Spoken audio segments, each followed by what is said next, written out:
I extend my sincere love to you at this season, wherever part of the world that you are in and you're listening to me at this point in time. I say Merry Christmas in advance, and I extend my love to you as we fellowship with your loved ones and your family. I say keep on it. But one thing I want to lay in your mind, don't forget the reason for the season. The reason is for the season is in is in John 3:17. For God did not send his son into the world to condemn the world, but through his son, the world might be reconciled back to him. That is the whole essence of Christmas. Jesus came to the world to reconcile man back to God. So, for God so loved the world that he gave his only begotten Son, that whoever believeth in him shall not perish, but shall have eternal life. So, the reason for the season is love. The reason for the season is to restore man back to his original plan and purpose from the foundations of the earth. So, once again, I welcome you. Please, if you are joining us, please make sure you like, go comment, subscribe, and at the same time, please share so that what we are doing here will go viral. Once again, I welcome you.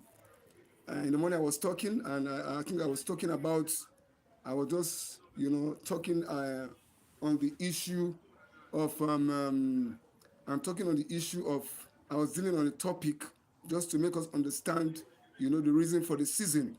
In the morning, I was dealing on a topic, and I kept telling us, for us to understand, the reason for why Jesus Christ came. So we will still build on it. We're building on, it's a building block. We're building on what we just started, just to give clarity and sound mind to every one of us that is in the mood of celebration. We should know it's a celebration. It's a thing of joy that God sent his only begotten Son, to reconcile us back, to himself again. So we must know the reason for the season. Let's not miss out of it. Let's not be carried away with so much fanfare and celebration, and not being having an understanding of why we are celebrating. But it is said that when the purpose of a thing is not known, abuse is inevitable. Like I told you, thank you for joining us. I can see you joining me at this moment. Thank you. Please, as you come in, make sure you like, subscribe, comment, and at the same time share. So, like I'm saying, when the purpose of a thing is not known, abuse is inevitable. So when we don't know the reason why Jesus came, we will just abuse the reason for the season. And we will just look at it like that. We'll just go through the whole process and not be blessed. God, you see, in the mind of God, God wants us to be blessed at all time. There's no time that we come before God that God, thank you for joining us. I can see you there. That we come before God that God does not want to do a new thing in our life. So this Christmas, let it be, different from the ones that you have ever had before. I was talking about a home is not a house in the morning. A home is not a house. I made us to understand that a home is a place of comfort. A home is a place cut away from all other world. It's a place cut off, for a family setting. A home is a place of communion, with a family. A home is not a house. A home is where love is being expressed, in totality. So this is a season whereby a lot of people are traveling from different localities, from different continents, coming to reunite with their family. Like some people that have left home, the shores of their continent, go to another country, and they've not been around. I can see you joining me. What's the name again? What's the name? Fancy Aquatic. Hello out there. I'm fine. Fancy, how are you doing? Where are you from? I'm talking from Nigeria.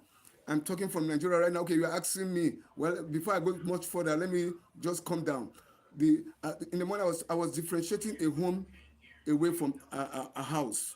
A home is not a house. A home is where comfort is built. If you don't build comfort in your home, you will not find it.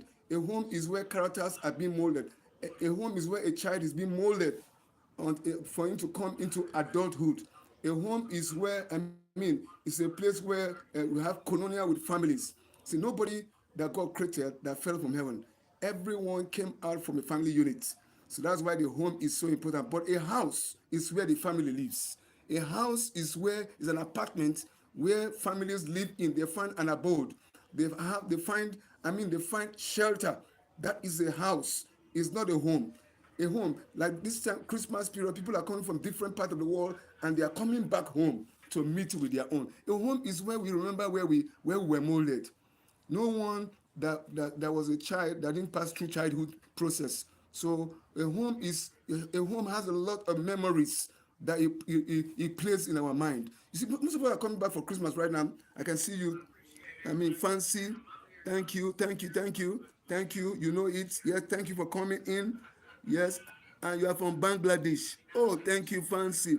You are from Bangladesh. How did they greet there? Good. From here we say Ekaro in Akwana. That's how we greet here in Nigeria. I don't know how you greet your people in Bangladesh. I'm a country Christopher. Before I go too far, I'm a country Christopher, and I'm sitting in for Save a Child, Preserve Humanity, an NGO, and I'm sitting here for Save a Child, Preserve Humanity Television, which is an arm of Save the Education and Health of the Child Foundation. So, Fancy, please thank you for coming in. You're from Bangladesh. I am from Nigeria. So you are welcome. Please stay around. As you come, please give me a thumb up if I'm doing something that you like here. Give me a thumb up. Make sure you like. Make sure you comment. And at the same time, make sure you subscribe to my channel. Please, it will help me. Well, let me take a detour before I go too far. Somebody was asking me where am I from. In the morning, I dressed, and somebody was asking me, are you an Igbo man? I'm from Delta. Delta, I mean, from Oshuni North local government of Delta states. I'm from Asaba, and you see what we are seeing right now. You might not. It's not something that you see as often. I'm wearing so much beads because I love where I'm coming from. Africa. Africa is a beautiful land, and in Africa we have this respect for beads. You see, when I was growing up as a little boy, when I see people put on so many beads, I I tend to confuse it to be as if it's ritual. But as I grew up and I began to study, I came to understand that beads, I mean, it's African fine fashion. When we put on our beads, I'm putting on the red beads right now. I mean, the beads come in different colors and they have different significance. Like what I'm putting on right now is red. Red signifies it signifies a strength. Strength. When you put on a red bead, it signifies strength. So I'm putting on the red beads right now. It's African fine fashion. I'm telling you that I have so much strength to exert as I talk to you right now. All you need to do is just stay tuned. I mean, hang on to me as I push on in this section. And I'm telling you, you will have, I mean, quality time. You will not have any regrets for every time that you are spending, because first of all, I will be educating you. Secondly, I'll be entertaining you. For the beads I'm putting on is a concept, so it's a concept that we are trying to build here. Let me just tell you a little bit about what we do here. I stand for an NGO called Save the Education and Health of the Child Foundation. The NGO is a non-governmental organization. It's also a concept. From our definition of a concept, what is a concept? A concept is an idea that is trying to sell a commodity. Get what I'm trying to say very well. A concept is an idea trying to sell a commodity. So what is the concept here? The concept is that I'm heralding a new Nigeria. That's the concept. You understand what I mean? I'm heralding a new Nigeria because I believe where I come from, the country where I come from, Nigeria, I mean, the Nigeria that I am right now is dead. But there's a new one which is coming, which builder, founder, and maker, he's God himself. I believe it so much. It's a vision that God has laid in my heart. And anywhere I go, I herald it. A new Nigeria of my dream is what God is building. Please hang on with me. So that's the concept. That's the idea I'm using. And my product I'm selling is the child. I have a foundation called Save the Education Health of the Child Foundation. So the product I'm trying to push across to you is one child must be liberated in the area of his education and health. So the concept again is a new Nigeria of my dream. That is what you see. So as you follow me, you see different of this kind of concept coming up. I'll be displaying so many beads. Like I told you, this red bead means it signifies power. There's different colors of beads that come from Africa. As time goes on, if you hang on with me, I will display all the beads that come from Africa. Just all you do that, keep hanging on with me. Keep hanging on with me. Don't go away. Each time you see me come on air, make sure you hang on to me, because while I'll be expressing the fashion and the beauty that comes from Africa. I'm an African man. Well, I'm a Jesus man, but I'm an African from where I come from, and my disposition, my geographical location has made me, to portray what where I come from. Africa is beautiful. So this is a concept you are watching right now. Well, for your consumption. Let me go back to what I'm saying. So I'm trying to say that we are looking at things from different directions. So when you come in here, try to pick something, because I'll be carrying you along. Everything we're doing here is just to educate your mind, also entertain you in whatever way you feel you can be entertained, because this is a season of celebration. It's Christmas, when a lot of people are hanging on with their families, having fun. Like I said, I keep saying here, let the reason for the season, not be defeated. The reason for the season is that for God so loved the world that he gave his only begotten son, that whosoever believeth in him shall not perish but shall have eternal life. That is the price for giving your life to Christ. Believing in that Jesus came. So, but the purpose, the reason for the purpose. Thank you. I can see you. Blessing, Majesty. You are welcome. Hi, sir. I'm fine. I'm doing well. What part of the world are you from? You are giving me a thumb up. Thank you. I love you. I love you. I love you. I love you. Please hang on. I'm a country Christopher. Please, as you come in, please make sure you subscribe. Don't only subscribe, like, comment, and at the same time share. Give me a thumb up. Say I'm doing something good, and I'm telling you, you'll be blessed by the time you have finished listening to what I have to dish out today. So, like I was saying, the reason for his coming, or the purpose why Jesus came, was to reconcile man back to God. Man has fallen. The Bible says in Romans chapter 3, verse 23, it says man has sinned and come short of the glory, that we might be reconciled and get back that glory. That was what I've been trying to say all this while. But today I'll be touching on a very topical issue today, which is the core of the whole of humanity, especially as we celebrate in this season. Somebody will ask me, why are you always talking about topical issues? I talk about man does not fulfill the will and the purpose of God. That is Babylon. You see me talking about a church without walls. I touch topics that people don't talk about. Maybe it's my makeup. It's the way God has wired me. We all are wired up to deliver a particular message.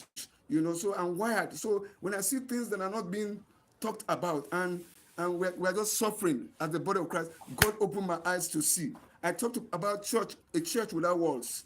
What do I mean by church? I can see you. Thank you. Blessing, Majesty. You're welcome. I talk about church without walls. What do I mean? See, when I was growing up as a little boy, they made us understand that the big cathedral that we go to on a Sunday is the church. And so each time we go to the cathedral, we always point at the church. My church is bigger than your church. But as I grew up and I began to, my spiritual muscles began to be strengthened, I began to see that the church is not the building that we go on a Sunday morning. The church is you and is me. The church is you and I. Jesus Christ in Matthew 18:16, he called us, he said, I will build my church and the gates of hell shall not prevail. He's not talking about the building. If you are still confusing the building that you go on a Sunday as the church, you have missed it. The church is you and I, that Jesus is talking about in Matthew 18. He said, I will build my church is you. He said, he will build you, and the situation and the circumstances of the earth will not be able to, stand you. Will not be able to destroy you. That's why I look at, I talk about topical issues like that. And I look at Babylon. Babylon is a system that's trying to, to destroy the church. So I looked at issues like that. Today I'll be talking about I'll be talking about politics. Religion is not politics, but religion is. Why do we use religion in politics? Or what? I'm talking about religion. I'm going to be talking about religion. You see, these are topical issues that I look at, because I see these are one of the things that is eating us as humanity. I look at issues. Things that the devil has set out. To destroy humanity on the earth. These are the things that God opened my eyes to see. So I'm going to be talking about religion today. You have been hearing about the word all the time, religion, religion, religion. Most of us confuse it and we don't understand it. But today I'll be throwing light on that. I'll be talking about religion. The word religion, religion, religion. You always hear people talk about our religion. But before I go on, let me debunk minds here. See, I'm not a religious man. Neither am I a politician. I'm not a politician, but I'm a Jesus man. I'm a Jesus man. I believe in Jesus, and I believe in who he is, and I subscribe to his lifestyle. You understand what I mean? I'm not a politician, neither am I a religious man. I'm going somewhere. What do I mean? You hear the word religion all the time. You know, why do we use religion in politics?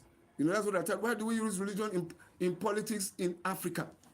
Why do we use religion, the word religion, to play politics in Nigeria? I mean, in Nigeria or in Africa, my people use religion to play politics. I know I've been looking at the system for so long, and I began to ask myself, why is it? So you see, these are issues that I look at that people just, don't give a second thought to. But these are issues that God opened my eyes to see, and I always want to do an exposition so that the Bible says the truth that you know and you practice or you do, the truth that you know and do is what makes you free. So we'll know the truth and walk in it. Light has come and darkness has been dispelled. So, but as long as we keep walking in darkness, we are still doomed. We are not going anywhere. The reason why Jesus Christ came, that is to set us free from darkness. Jesus is light. There was so much darkness on the earth before Jesus came. Or if you look at Genesis chapter 1, God looked from heaven, and when he looked down, God just peeped at the earth and saw so much darkness. And what happened? God did not like what he saw, and God spoke what he wants to see. He spoke light, and what happened? There was light on the earth. You see, darkness and light cannot be. They cannot hang on. So darkness is trying to extinguish the light that we have as humanity. But I'm telling you, but when we know the truth that we know is the light, that extinguishes the darkness in us. So these are the gray areas that I look at as God opened my eyes. I'll be opening my eyes to see that as you come along with me this moment. So I say religion is not politics. Religion is not politics. These are two different, separate, lifestyles. But you see, where I come from, we use religion to practice politics, which is wrong. But you might be asking, what is religion?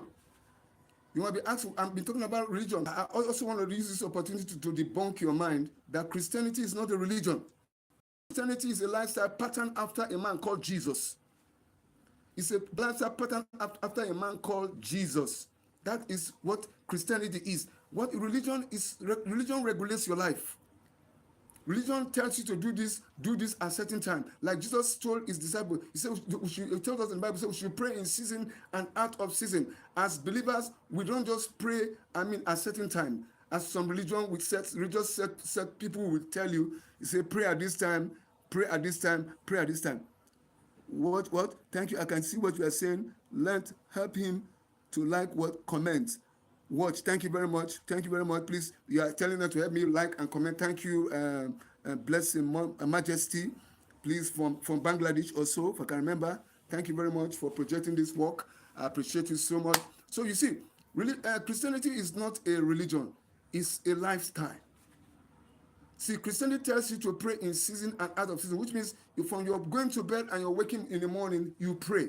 It doesn't regulate your life, tell you to pray how many times in a day. No, religion is what tells you pray at this time, pray at that time. No, but Christianity tells you, which is the lifestyle, it tells you to pray in season and out of season. Peradventure, you'll be taken by surprise by the devil. What did Jesus Christ tell Peter? When Jesus Christ was gathered with the disciples, and the disciples were sleeping. And Jesus asked, I said, Peter, the enemy almost sniffed you, but I prayed for you. He told them they should watch and pray. They should pray in season and out of season, which means anything you do as a lifestyle, as you do in season and out of season, becomes part of you. So Christianity is a lifestyle and not a religion. Religion, regulates your life. I'm coming. I'm going somewhere as I'm coming. I've been talking so much about this religion. Let me break it down again. You see, when the colonial masters brought Christianity into Nigeria, let me use Nigeria as a case study right now. They brought religion into Nigeria or into Africa, like Bishop Desmond Tutu said in one of his write-ups. I read it in the media. He said when the white man came with Christianity, they asked we Africans to close our eyes, and as we close our eyes, they gave us Bible in our hands, and as they dropped the Bible in our hands, and before we open our eyes, they divided our land. They divided our land. What does that mean? Desmond Tutu said that when I read it, I laughed. He said the colonial masters came with the guise of giving us, Christianity. They came under the guise of religion. Like, what is religion? They came not with the lifestyle of Jesus. When Jesus came, he said, I came and I gave myself to you. He came to die. A man that knew no sin. Sin was imputed upon him. He took the sin of humanity and died a shameful death. So when the white men came to Africa with the gifts of giving us Christianity, which is the lifestyle of Jesus, they came under the gifts of religion. What is religion? They came with self-interest. Religion is one thing that makes you think about yourself. It's self-gratification, self-aggrandizement. It's always thinking about what can I get. So when I read that piece on the media, I was just laughing. Desmond Tutu said when they came to Africa, they asked us Africans to close our eyes, and as we close our eyes, they dropped the Bible, which is the life of Jesus, on our hand. And before we open our eyes, they've divided and ruled our lands. They scattered us. That is what today I'm telling you. It's a bane. It has destroyed Africans. It has destroyed us. Since they divide our land and divide our people, we have never become the same. So I'm telling you, bringing religion to Africa, Nigeria has done so much harm to us. The people have never become the same. That is the religious spirit. I'm going to define the religion to you. I'm just taking it step by step. You see, the colonial masters came to give us a lifestyle of Jesus Christ through the Bible, but they came under the guise of religion. Religion is something that seeks its own. Religion does not seek the interest of any man. They came with the guise to divide Africa. And since they divide Africa to themselves, Africa never remained the same again. But remember, Africa is the center of the world. Africa is the continent that supplies all the raw materials that the world is using. Africa is so rich. Egypt used to be, the center of civilization from Africa. Yes, thank you very much. Yes, thank you very much. So I was talking about religion. I've been talking about where did religion emanate from. I will take you to where religion came from. I will take you to the book of Genesis. It's all started when God created Adam and Eve. He put Adam and Eve in the garden. But before even God created Eve, when he took the bone of Adam and the rib of Adam and made Eve out of it, he gave Adam an instruction. He said you should eat of a particular tree, or the tree of life. That you shouldn't eat of the tree of knowledge of good and evil. He said the day you eat of that fruit, you shall surely die. Look, see, why did they call it the tree of? There's two trees in the garden. Why did they call that tree the knowledge of good and evil? See, there's a good aspect of it because it has knowledge. Having a knowledge, it has knowledge. Follow me very well. It has the knowledge of God, but it does not have the life. It has the knowledge of God. That's why they call it the tree of good and life, good and bad, good and evil. It has the knowledge of God, but does not have the life. Does not have the life. He said, the day you eat of that fruit, you shall surely die. You shall surely die. There's a knowledge of God of that tree. That's the good aspect, but there's the dead part of it, which is evil. Because why? It does not have the ability. It can give you life, but it cannot sustain you. It can't give you the full life of God. It only gives you the knowledge of God, but it does not have the life. So anything that gives you, give you a knowledge of God, but don't give you the complete life of God is religion. There are religious people everywhere. You see, religion is one thing that has caused problems all over the world.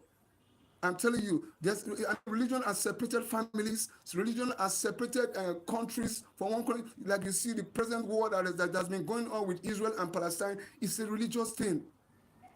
It's a religious thing. One set trying to show supremacy over the other. It all started from the womb. Now Isaac married Rachel, and Rachel, they say Rachel conceived and had twins in her womb. When she was about to give birth, even before the children came out, God has already shown favoritism to one. He said, Jacob I love, Esau I hate. So you see, there must be always a demarcation. Why will God say I hate Esau? Esau carries a religious spirit. He carries a religious spirit. So I'm going somewhere.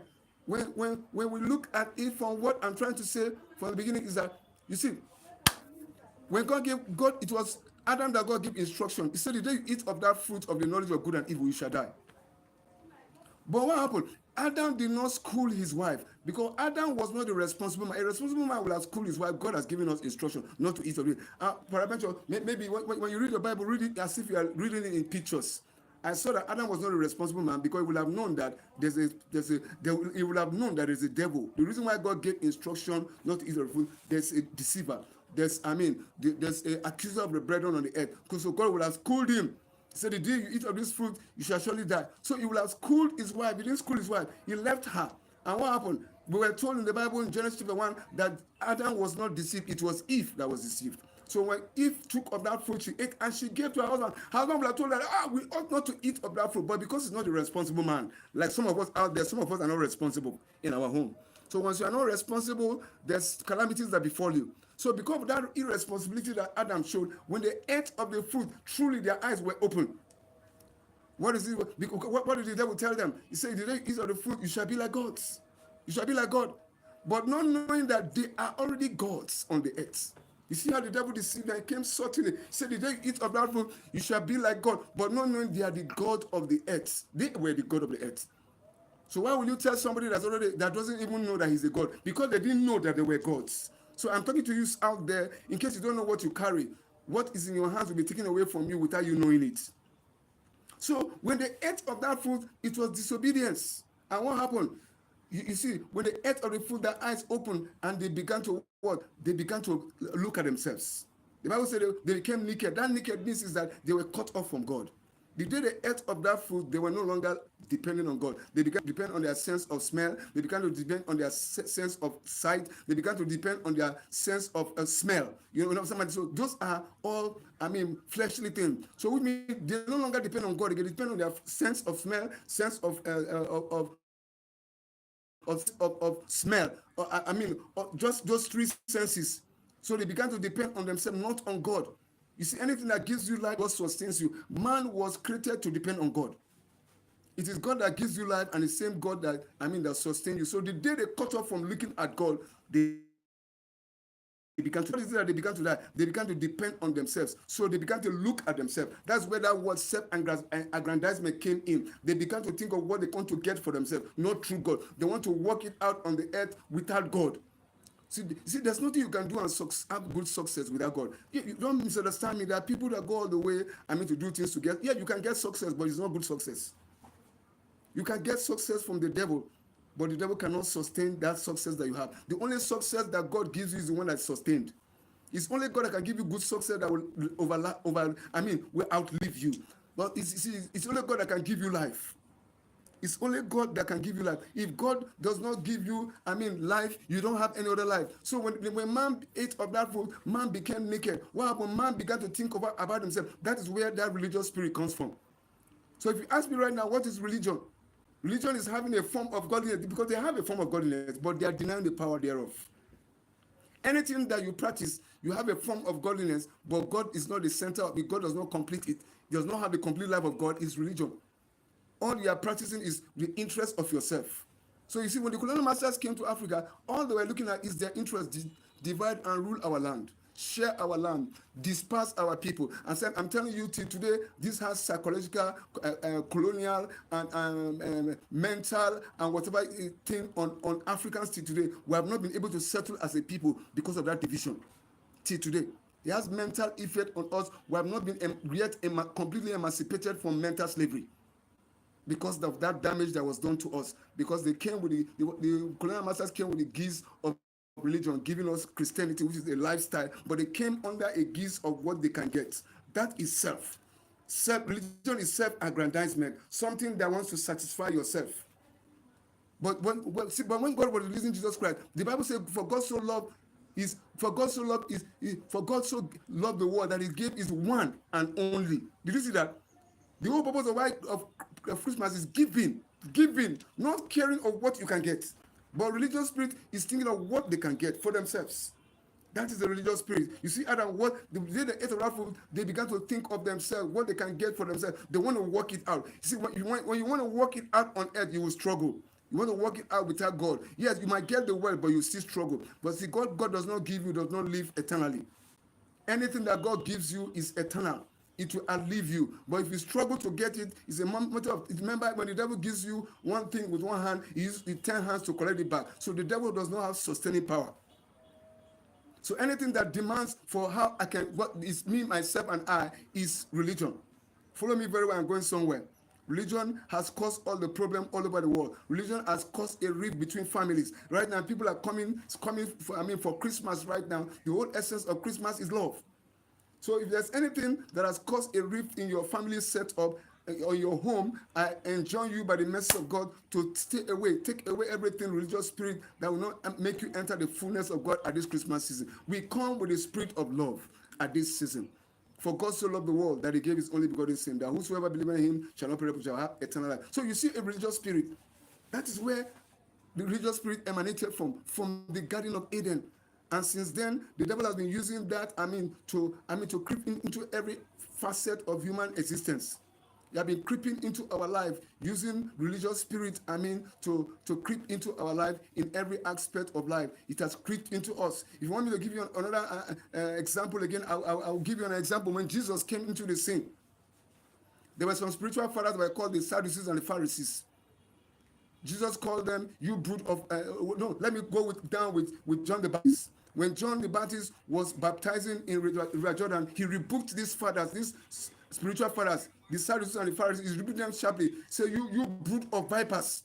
What does it mean? He said, you generation of snakes, who has warned you to flee from the wrath that is to come. That was John the Baptist talking, rashly and harsh to these people because they were religious people.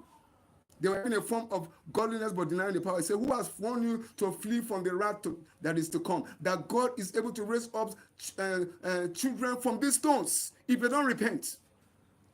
They don't repent. And when Jesus Christ came into the scene, he rebuked them sharply. He called them, brood of, he called them an open sepulchre, dead bodies. They are full of dead men bone. What are the Sadducees and the Pharisees? They are religious masters of those days. They will tell you to do a thing and they will not do it. They tell you what to do, but they don't do it. They don't practice what they preach. Do you see that? The religious people don't practice what they preach. They are only interested in what they can get. And they are what they call them sycophants. They are, they want to reap where they didn't sow. So Jesus called them, open sepulchre, dead sepulchre, people full of dead men bone. Jesus also came and rebuked them sharply. Thank you for joining me. So, these are religious masters. They don't have the interest of the people at heart. Their interest is what they throw themselves at the temple as if they are better than other people. But Jesus Christ said they are full of dead men bone.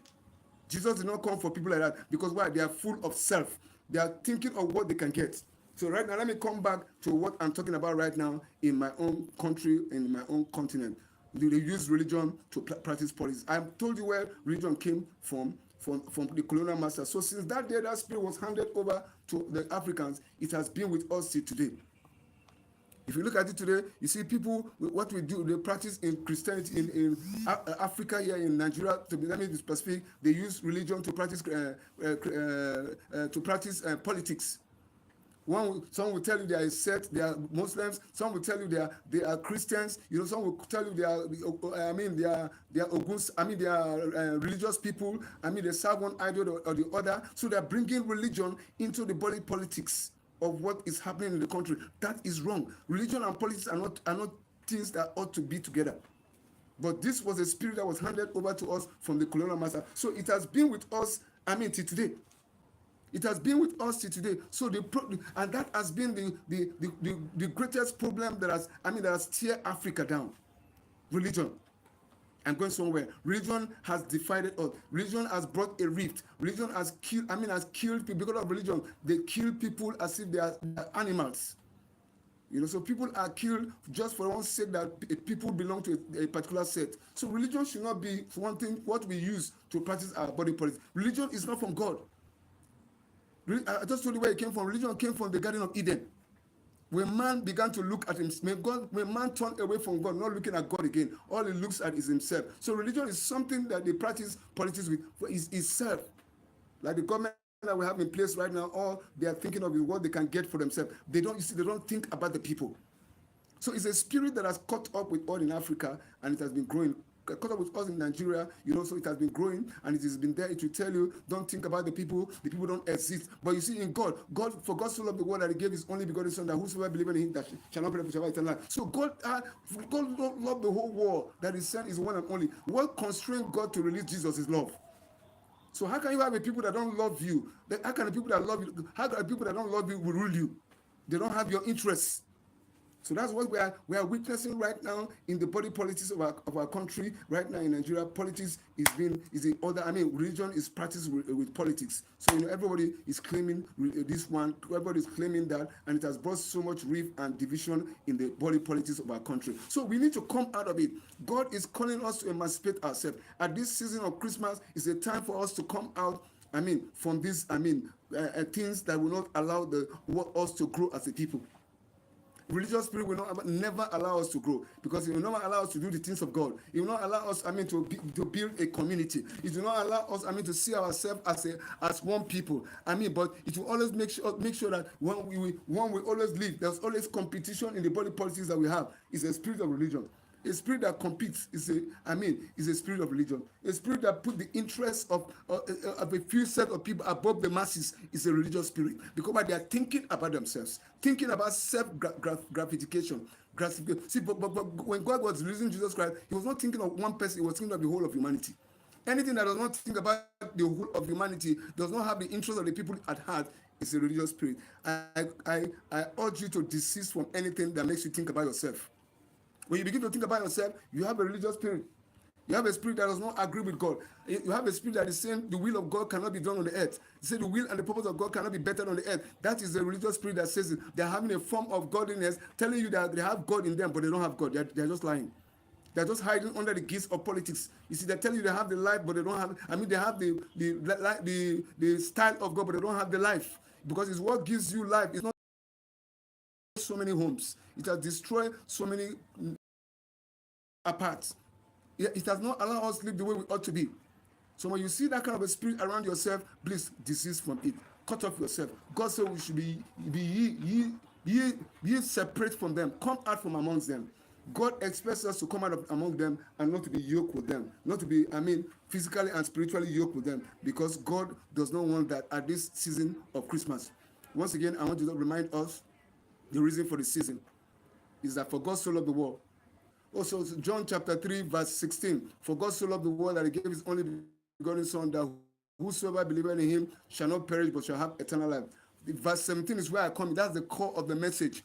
That the reason why Jesus came, that for the season, God was thinking about humanity. God was not thinking about himself. Not thinking about his only begotten Son that he released to us. So at this season, please, we should emancipate ourselves from every form of religious spirit that makes us think about ourselves. Let us think about humanity. Humanity is the core of God's heart. Humanity should be our concern. That's why you always hear me talk about save the child, preserve humanity. I'm a human rights activist for the child in the area of his education and health. I'm also an advocate, advocating for a better Nigeria. I see that Nigeria can be better than where it is right now. I'm advocating for a good Nigeria, a better Nigeria. Whom maker and founder and builder is God. So join me as I herald this. And as you are there with me, please, I thank you for joining me. Please make sure before you leave, make sure that you like, you comment, and at the same time you subscribe and also you share. And I believe you are blessed. Please, thank you for giving me this time, and I will see you at the other side again as we meet again. Thank you and stay blessed.